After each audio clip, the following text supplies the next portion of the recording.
Bonjour, y a-t-il des prérequis pour suivre les cours de linguistique du master MEF? Telle est la question que m'a posée récemment par courriel l'une de mes futures étudiantes. Pourquoi s'inquiétait-elle? Eh bien, tout simplement parce qu'elle a passé sa troisième année de licence LLCER anglais en Grande-Bretagne, en Erasmus. Et évidemment, elle n'a pas forcément suivi de cours de linguistique.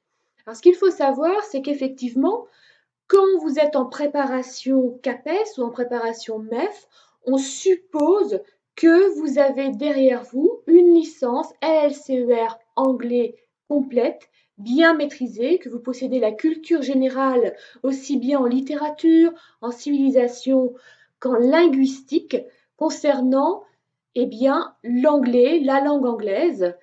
Et il faut avoir conscience que si vous venez de LEA, ou si vous venez d'une autre licence, ou bien si vous avez fait votre troisième année de licence à l'étranger sans faire de linguistique, vous aurez d'emblée quelques lacunes dès le début du master.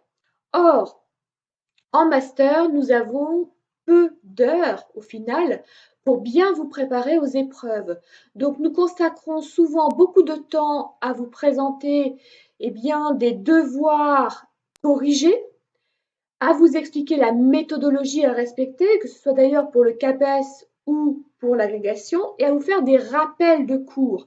Mais ce qu'il faut que vous ayez bien en tête, c'est que nous n'avons absolument pas le temps de revoir avec vous toutes les connaissances de syntaxe qui vous sont nécessaires, ainsi que toutes les connaissances plus proprement linguistiques, au sens analyse, par exemple, énonciative, du groupe nominal, du groupe verbal ou de la phrase complexe.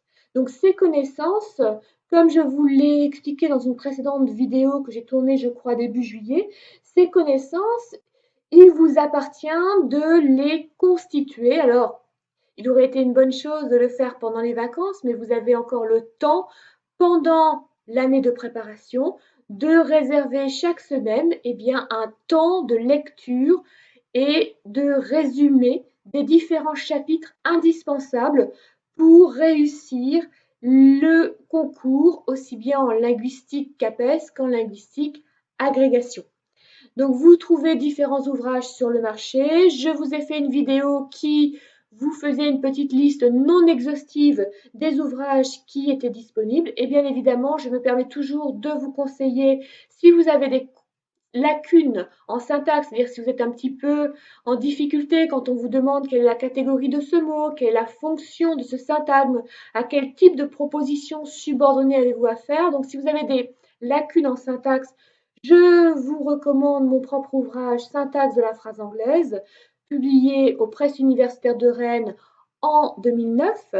Et évidemment, je viens aussi de publier un ouvrage de linguistique énonciative qui vous apporte des connaissances sur le groupe nominal, le groupe verbal et les énoncés complexes. Donc si vous avez des hésitations sur ce qu'est une structure résultative, sur ce qu'est une structure causative, une pseudo-clivée, une clivée, sur ce que signifie le mot fléchage, sur l'opposition générique spécifique, sur le fonctionnement des formes aspectuelles, sur ce qu'est le moment d'énonciation, le moment de l'énoncé, le moment d'assertion, eh bien vous trouverez toutes ces réponses, toutes les réponses à vos questions dans mon ouvrage Linguistique énonciative, publié aussi aux presses universitaires de Rennes, puisque je travaille à l'université Rennes 2 en 2018. Donc je vous souhaite de bien réviser tous ces chapitres, de bien les comprendre, de bien travailler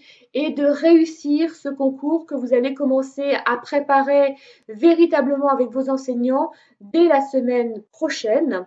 Et évidemment, comme je vous en avais déjà parlé, je vous proposerai très bientôt à nouveau des ateliers de linguistique en ligne dans le cadre de la formation continue proposée par l'Université Rennes 2. Ce sont des ateliers qui sont ouverts à tous, qui sont payants et que vous pouvez suivre à distance par Internet. Voilà, à très bientôt pour de nombreux exercices d'analyse et de nouveaux conseils. Et n'hésitez pas, si vous avez de demandes particulières concernant une thématique, un sujet que vous ne comprenez pas bien, n'hésitez pas à me laisser des commentaires pour me demander d'aborder tel ou tel chapitre pour vous faciliter la lecture des manuels qui vous seront recommandés par vos enseignants.